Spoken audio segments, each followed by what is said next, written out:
the outer being, when we show the world at large. And then there's the inner, truth.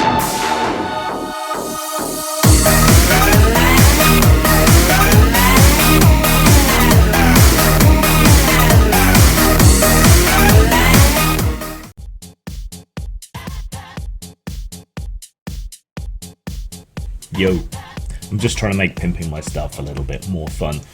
So I have a YouTube channel, which is where you're probably watching this. That's Postmortem Video. I have a second channel called Grimstream. It's not got the proper name yet, but if you search for it, you should find it.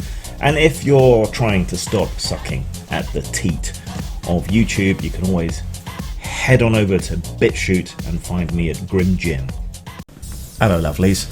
I'm starting to think I might actually be okay at this games mastering lark, because I've been getting some unsolicited praise for the Dragon Warriors game, and even from people who don't like me in other regards, which is how you know they mean it. So maybe my imposter syndrome is a little bit pricked at the moment, which means it takes a bit less effort to actually offer some advice to people, perhaps, on how to be a good games master. And I was asked what the kind of secrets of improvisational GMing, which is my primary style of GMing, how can I make that easier? What are some tips that I would give to people? This was feedback from someone who bought some of my books from my store, so I thought, why not? And plus it helps show that, you know, I do make videos on things that people ask me to from time to time. So here's my top 3 tips for improvisational games masters. That was not part of the plan. A huge problem for a lot of gamers, particularly new gamers, is that the games master has a predefined and preset idea of the story. And modules, official adventures, don't exactly help with that, because you can't possibly cover every possible potential issue or different path that adventurers might take within an adventure. You only have a limited amount of space, and so they do tend to be quite railroady, is the term, because you're stuck on tracks and you can't really deviate except at certain points, junctions, if you will. Whereas in practice, players are always pulling stuff out of their ass that you can't possibly expect, chasing down plot lines that you didn't prepare for, interacting with NPCs who you didn't even bother to name, that sort of thing, right? So not over-planning is probably a good idea. I would say do bullet points. Here are some scenes and things that I want to happen, then you can spend the time to stat them up if we're talking about a system that requires that amount of preparation, like D&D or something, and then you can just kind of freeform a way to get them from scene to scene, shift clues, shift tips, shift or whatever you need to make it work. So you have a loose collection, an assortment of locations and creatures and storylines, and then you can just sort of freeform mix and match between whatever you want. You can even prepare random encounters beforehand, confrontations beforehand, so that you can slow down or speed up the flow of play to give you more time to think about things. So if you want to slow things down, so you have some time to think about some plot aspect that they've gone off to investigate that you hadn't anticipated, you can always throw a fight or a puzzle at your players, and while they're trying to sort it out, you can then go off and think about what's going to happen next. So, I mean, this is difficult with a lot of games because they do require so much prep. Creating balanced encounters for D&D is a lot of work.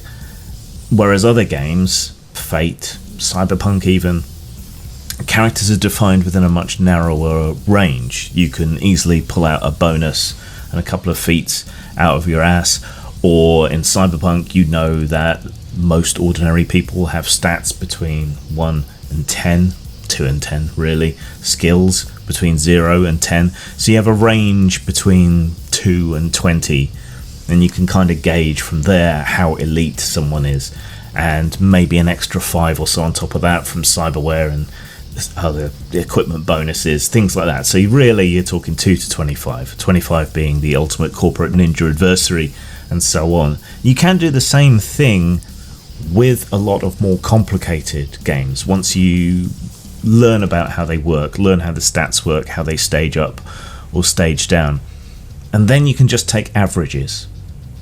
So an average monster will have plus this, plus that, at whatever challenge rating.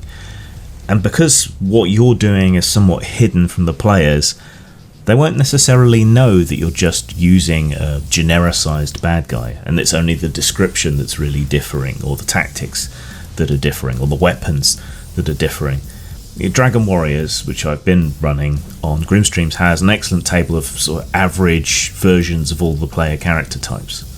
So that if you need a level 8 barbarian, all of a sudden you can just grab the stats for an average one and throw it into the game, lickety split. And you can do that even with more complicated games, even with things like RuneQuest or Call of Cthulhu or Pathfinder. Once you know the kind of ranges you're talking about, you can just make shit up off the fly. And because the players can't necessarily see what you're doing, it's not like you really have to conform with the rules in any way. You can fudge, you can shift, you can alter, you can change without it seeming like cheating, which it isn't really, because it's not what you're there for. But don't overplan. You're not a storyteller. You're there to facilitate the creation of a story by the players and yourself working together. Don't get hidebound. Don't say you have to get into this, you have to get into that. Try and anticipate what they're going to do, but acknowledge that it's an impossible task. Though the more you know your players, the more you can get away with that. Just don't overplan, and don't fret too much about everything being exactly right. That's the kind of foundation upon which you can build. One can only hope. Take what you can. Give nothing back. Steal whatever you can from wherever you can. If there's a particular encounter that you do like in a published adventure, you can always reskin it, reuse it, swap the monsters in and out, whatever it is that you want to do. Or a puzzle. You can even take plots and stories from bad B-movies that you've seen, and weirdly I've found that bad B-movie plots transposed into RPGs, perhaps intermingled with another story, can end up creating something that transcends its original form. So if you take a terrible story idea from some awful sci-fi movie and you transpose that into an RPG, and you maybe intermingle in some other elements, suddenly that becomes a really interesting and engaging adventure, and you could have a reference point in your mind that you can always go back to the film if you need to move the plot forward, if you need to move the story forward. You can go a step further than that. If you want to create memorable NPCs, rip them off from wherever you can.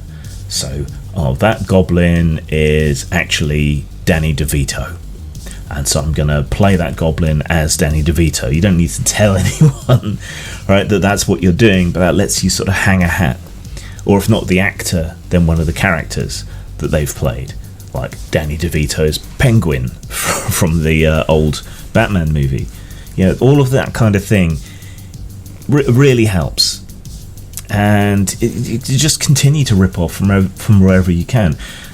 They decide to interact with an NPC that you haven't bothered to name. There are so many random name generators, random ID generators and things online for so many different cultures, historical and current. You can find something, you make a note. Oh shit, they're talking to this shopkeeper. Okay, he's like the original Peter Parker from the movies. Okay, so right, I'm going to play him like Peter Parker, not Spider-Man. Peter Parker, and his culture is similar to Indonesian culture. So we'll just grab a quick random Indonesian name. Right, okay, right, and does he have any quick characteristics? Picks his nose. Right, and then suddenly you're like, yeah, okay, yeah, I'll see what's on the top shelf. All right, and away you go. You know, just steal shamelessly, and from other games.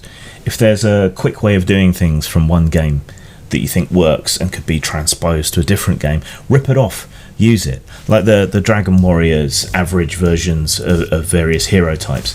There is nothing whatsoever to stop you generating a whole bunch of generic monsters or NPCs at different levels. 1 to 6 is a good bet for city, town, village, etc. NPCs. Most of them won't rise above that sort of level.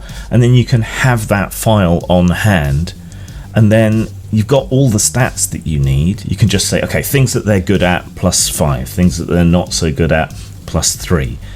Things that they're not good at all, +1. Whatever, taking average stats. Throw a bit of colour on top, give them a couple of special abilities, and that's all you really need to do. And again, because the players aren't going to see that, right? So it doesn't matter. And that also lets you edit and shift the characters or the combatants as you need to reflect what the players are good at. If you want to give them more of a challenge. Oh shit, I forgot these creatures are vulnerable to fire, and everyone here has fire weapons. Right, okay, well let's give the leader a ring of resistance versus fire. Quickly edit that in. Right, and away you go. And plus they'll be able to loot the corpse for that, so it doesn't end up being quite so much of a jip to your players. Steal from everywhere, and then mix it up so it's not quite so obvious that you've stolen. Oh shit, okay, Sharknado meets Star Trek or whatever, right? Just steal shamelessly, including from your players. Your players will often come up with cockamamie schemes and concepts and conspiracies that they think are happening, and there is nothing whatsoever stopping you going, oh, I like that idea better than the real one, so I'll just change the plot here a little bit to match what they're suggesting. And that will also be a huge payoff to the players, both in-game in that they've figured out the plot, even though what's actually happened is that you've changed the plot, and out of game in that they've come up with such a fantastic idea that you've chosen to steal it, right, and reflect it back at them. That all saves a huge amount of work and stress. You must be a pirate for the Pirate's Code to apply, and you're not. And thirdly, the code is more what you'd call guidelines than actual rules. See, here's the thing, right? You don't actually have to play according to the rules. Most of the time, you probably should, because rules in most games, well, some games, are there to be balanced and to create the appropriate level of challenge for players and so on, but there's no reason why you have to. You can change anything and everything. If everyone's read the monster manual, then none of the monsters from the monster manual are going to be much of a surprise, so there's nothing to stop you coming up with something new. You don't have to buy it from the DMs Guild or whatever, you can just make it up. You can change shit on the fly, you can increase bonuses, you can change your interpretation of the rules, as long as you don't make that necessarily that obvious to the players so that they demand it later on, right? They are more guidelines than actual rules. You can always house rule, you can always shift something, you can always change something, and you can do it on the fly, because almost all of what you do under normal circumstances is hidden from the players.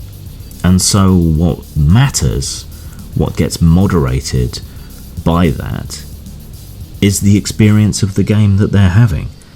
And we want everyone to have a good, enjoyable experience, whatever their particular mode of enjoyment is. Sometimes that needs some tough love. Sometimes it means ignoring what they've done, even if they get an especially good roll. If you have a player who cheats constantly, gets criticals 9 times out of 10, just ignore several of their hits. Pretend to note down the deduction in hit points, describe a grievous wound to the creature, but don't actually change anything. There's all kinds of ways in which an experienced improvisational GM can try to ensure that everyone has fun, and don't forget that you're included in everyone, and even compensate for bad player behaviour without disrupting the social contract of the group or the capability that you all have to get together. So don't feel hidebound by anything, but remain cognizant of the fact that when you change a moving part in a complex machine like a game system, it will probably have knock-on effects. But there's no requirement for you to be consistent either. Zang. Aren't you a little tired of so-called horror media about shiny, sparkly, angsty, whiny monsters?